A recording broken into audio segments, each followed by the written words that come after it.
It's difficult to say because, after all, a multipolar world means that it's not Trump's world.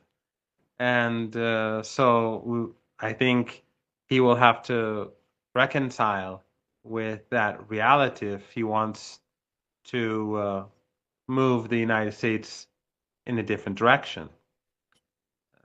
Right now, there's a lot of euphoria about the negotiations between the United States and Russia. Of course, not in Europe, and not in parts of the United States, but in many parts of the world.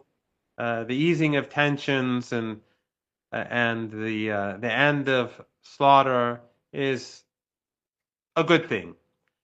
But it's still very early to be sure that this is going to come to an end. I'm a bit more skeptical than some because the differences between the United States and Russia are uh, pretty extensive. Uh, it's not just about territory, but it is about territory. Mhm. Places like Odessa, for example. It's also about the security of the continent, but also the future of Ukraine and Russian assets that have been taken, the sanctions. There are a host of issues where the differences are enormous, and if Trump uh, does the right thing and concedes what he should concede, he may have a crisis to deal with at home. So I'm not sure where this is going to go, but obviously an end to the slaughter in Ukraine is uh, is definitely something that we should hope for. For Given Iran, No, no, please continue. I'm sorry. yes, I think for Iran, uh, what has happened over the last 24 years or so has helped bring about a new world order, meaning the endless wars that the United States carried out in Afghanistan after 9/11, in Afghanistan and then in Iraq, and then the multiple dirty wars, the sanctions, the animosity that it showed towards Iran and towards other countries, and of course the war in Ukraine, plus uh, foolish neoliberal economic policies. All of these combined, I think, have depleted uh, American energy and power to a large degree. The United States was the hyperpower in the eyes of many Yeah. after the collapse of the Soviet Union. And I think U.S. arrogance uh, led to these endless wars and also greed uh, pushed the United States in a very different direction, and it led to where we are now. So Agreed. for Iran, today the opportunities for a better world, if we could call it that, are much greater than they were when the United States was at the height of its power. Because back then, the United States expected everyone to obey. They considered themselves to be exceptional, following the tradition of Eurocentrism, and and they saw themselves as superior to the rest of us, and that we had sort of reached the end of history, as Fukuyama put it, and therefore we had to all be subservient to the United States. And as the hyperpower, it was very dangerous to do anything otherwise. Back then, Iran was perhaps the only country that really stood up to the United States, and it was very tough. But as the United States engaged in war after war, and as the economy declined, the economic crisis in 2008 and 9, and until we got to where we are, things changed, and Iran's position strengthened, and the position of the United States weakened, relatively speaking.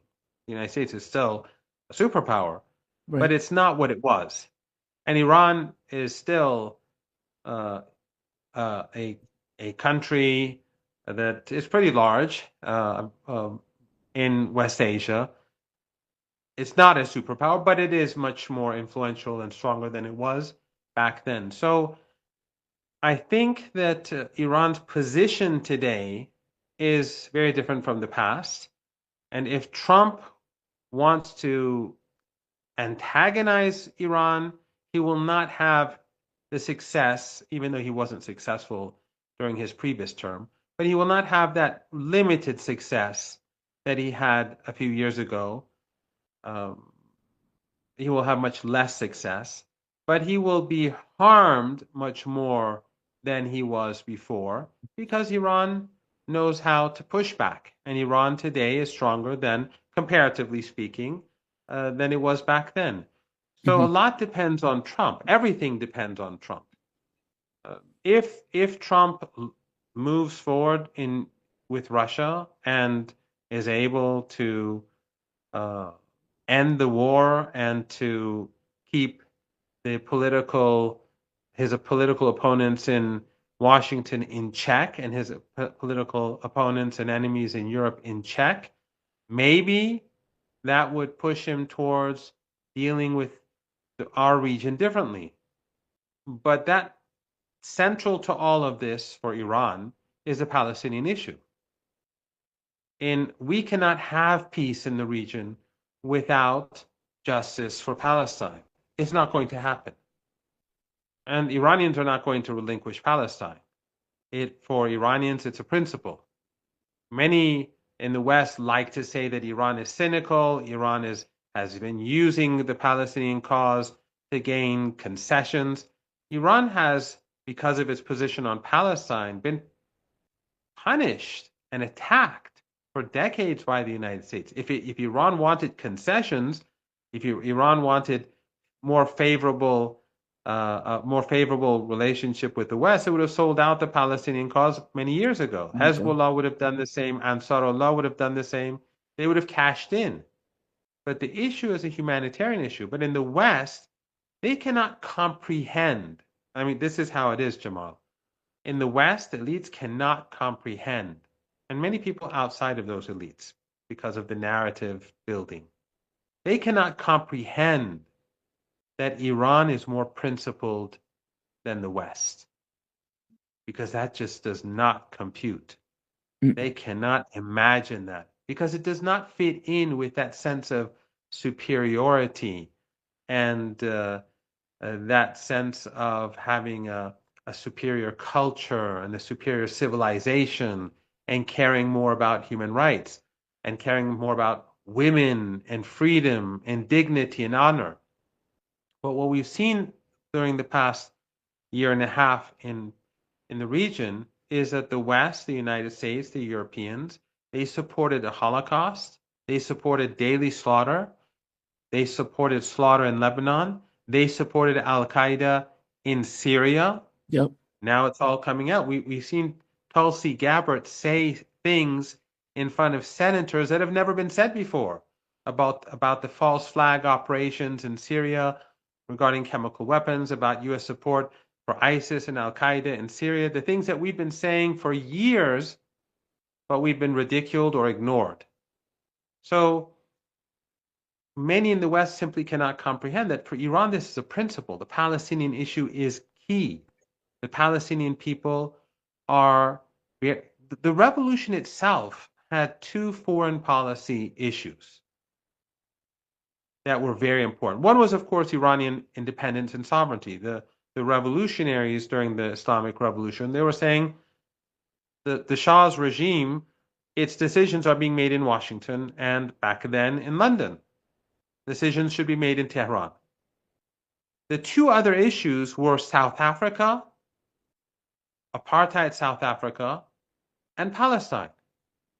And as soon as the revolution happened, so this is not just 10 years ago, 20 years ago, this is not about concessions. After the revolution, they shut down what was the equivalent of the Israeli embassy. They shut down the South African embassy.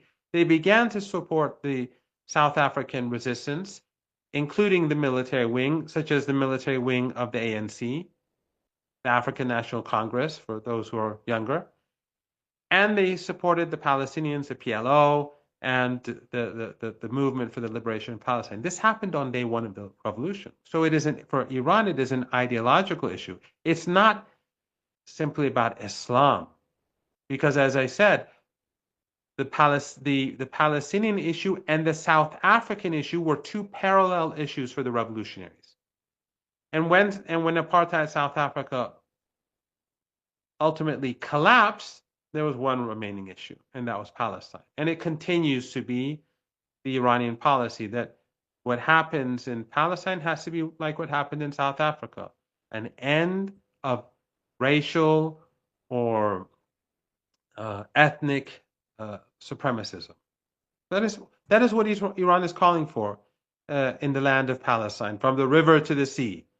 An end to racial supremacism, an end to ethno-supremacism, whatever you want to call it.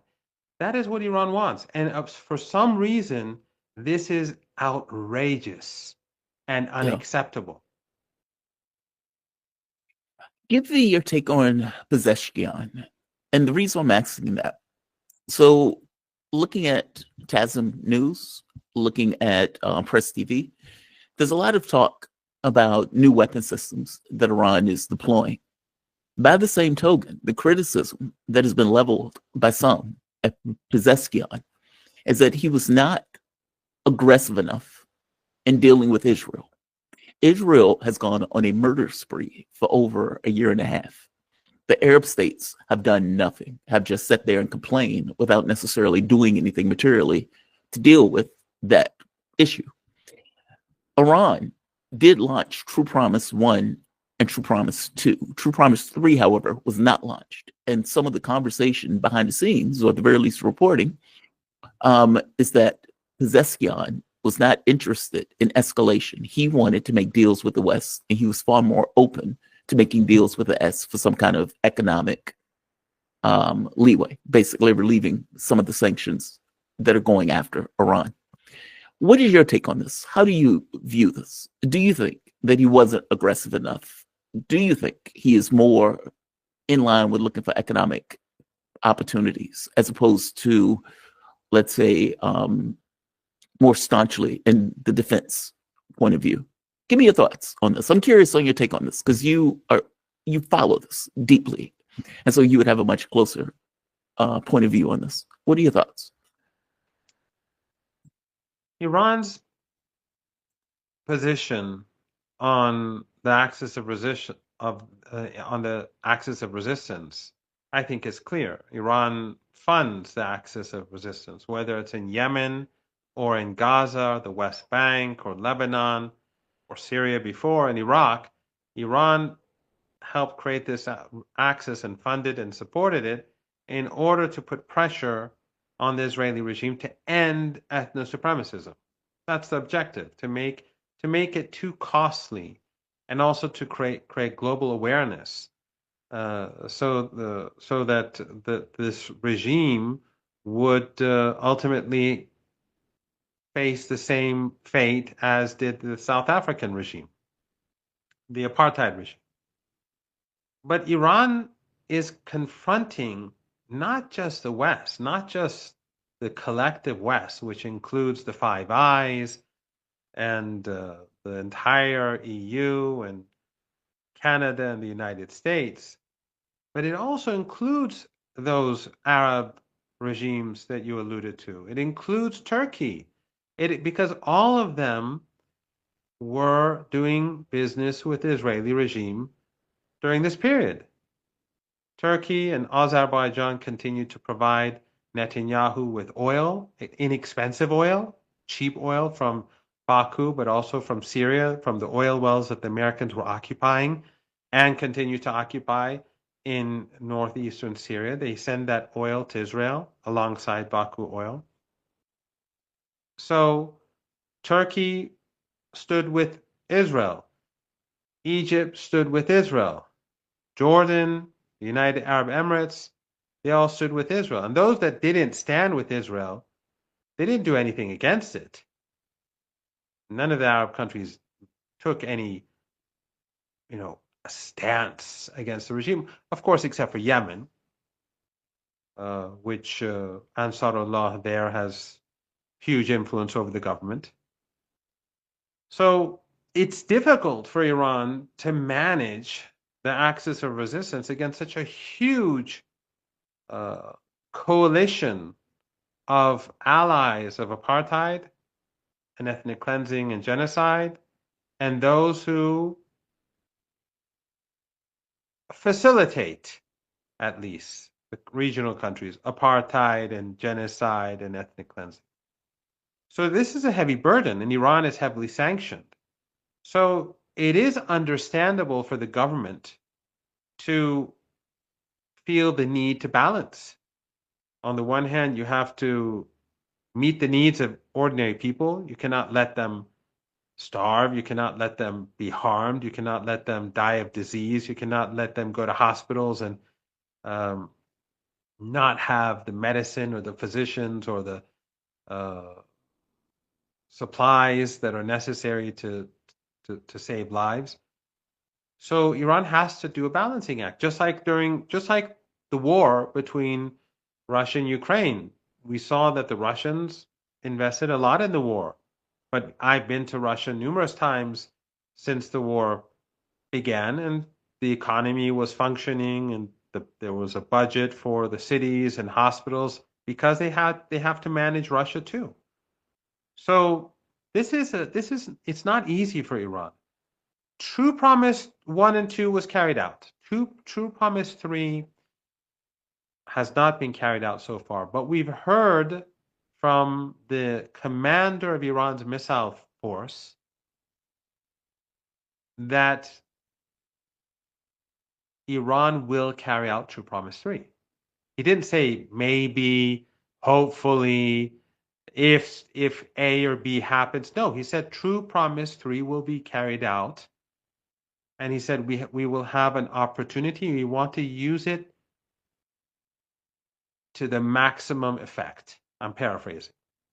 He literally said this hours ago, a day ago. So that's one thing that we have to take into consideration. The second is that, and this here I'm speculating, but True Promise 3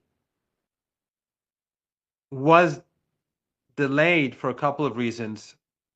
One was because of the fall of Syria, because since the new Al Qaeda regime uh, has allowed the Israelis to occupy much of Syria and also destroy all of its military infrastructure, and it quietly accepted all of this.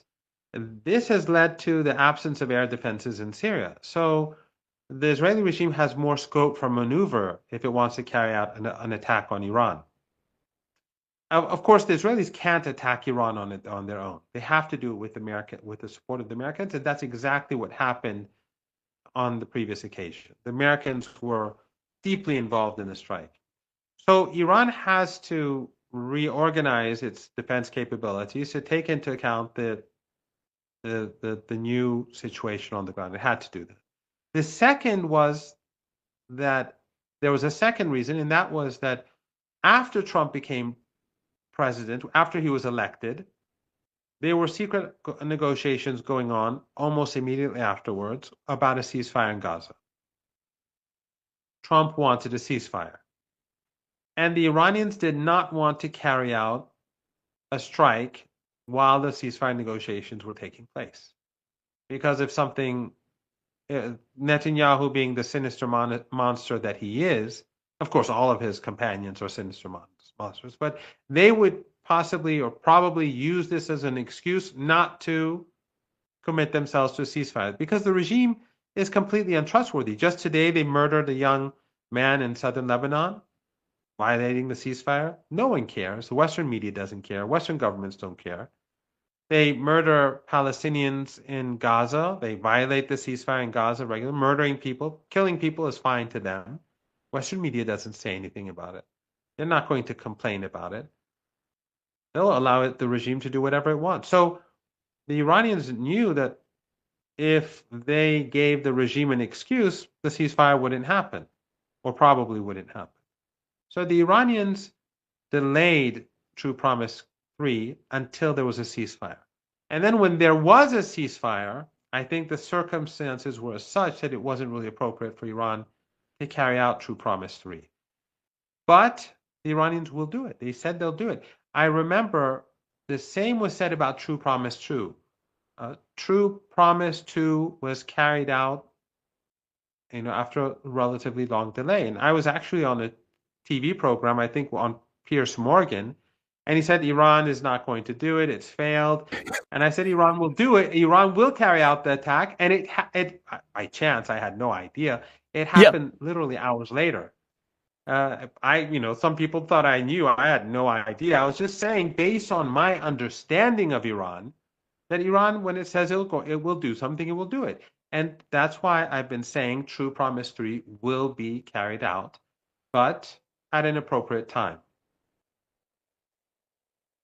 My assessment was that Iran, with the new security agreement with Russia, that they were playing for time.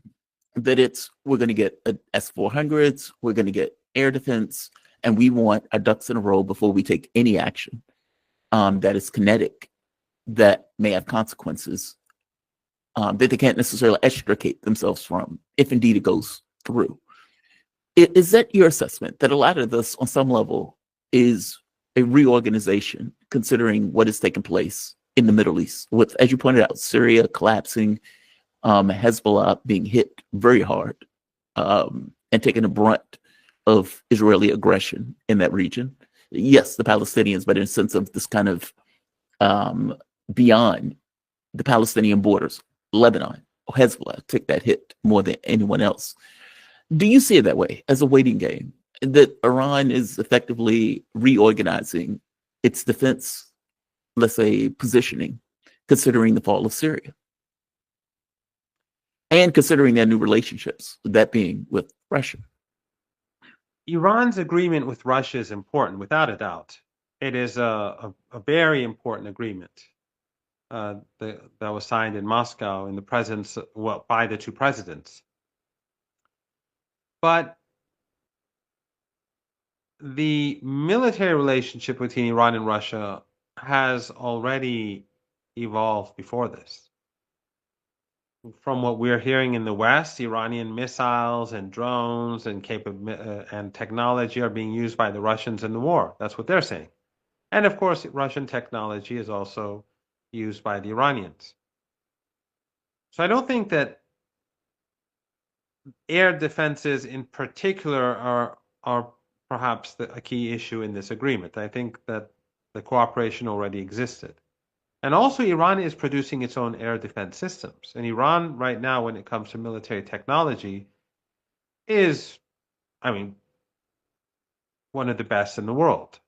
Over the last 30 some years, it has really moved forward fast. And I think that Ukraine, allegedly, when they say that the Iranians, these drones are Iranians, allegedly, they can attest to that. If assuming that what they say is true about Iranian drones, then that shows how developed Iranian technology is. I think the Iranian-Russian agreement goes beyond the military. Actually, I think the economic cooperation is very important there. The North-South corridor that will link Iran to East Europe and Russia, and will link Russia to the Persian Gulf and the Indian Ocean. That is a key, but also Iran and Russia are. Russia has the largest natural gas reserves in the world. Iran is second. Russia and Iran have huge oil reserves. The Russian oil industry is highly advanced, and they can invest in Iran. And Iran can be a hub for Russian energy, Russian grains, Russian wheat. So the cooperation between the two countries, which sadly has been neglected for many decades, thanks to the United States and the Europeans and the sanctions, it has been moved into an entirely different situation. And the two countries have recognized how the huge potential that they've ignored for so long, that they didn't prioritize.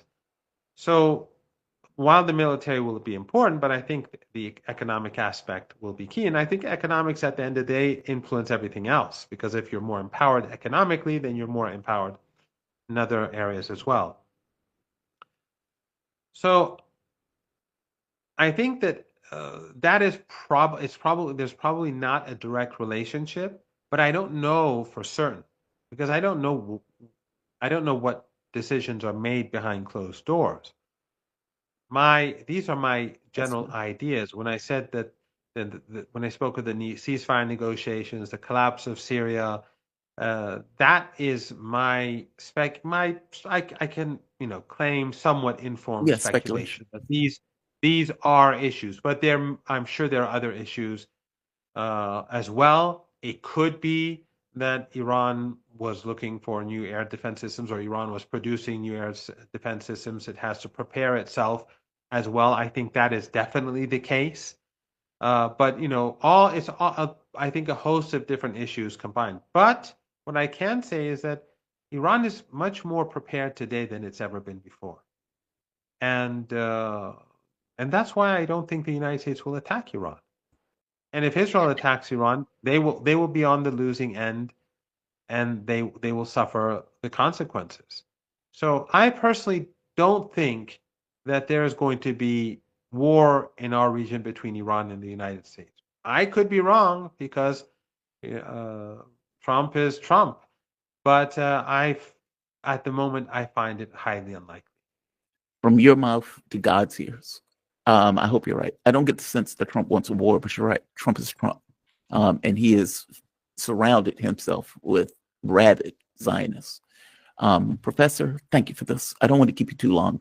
I'm trying to keep it at 30. Professor Mohammad Marandi, he is professor of English Literature, Orientalism at the University of Tehran. Professor, thank you for this. You be safe. Thank you, Jamal. Great speaking to you. Absolutely. All right. I am going to close this. Let's see. I'm going to end the recording. And we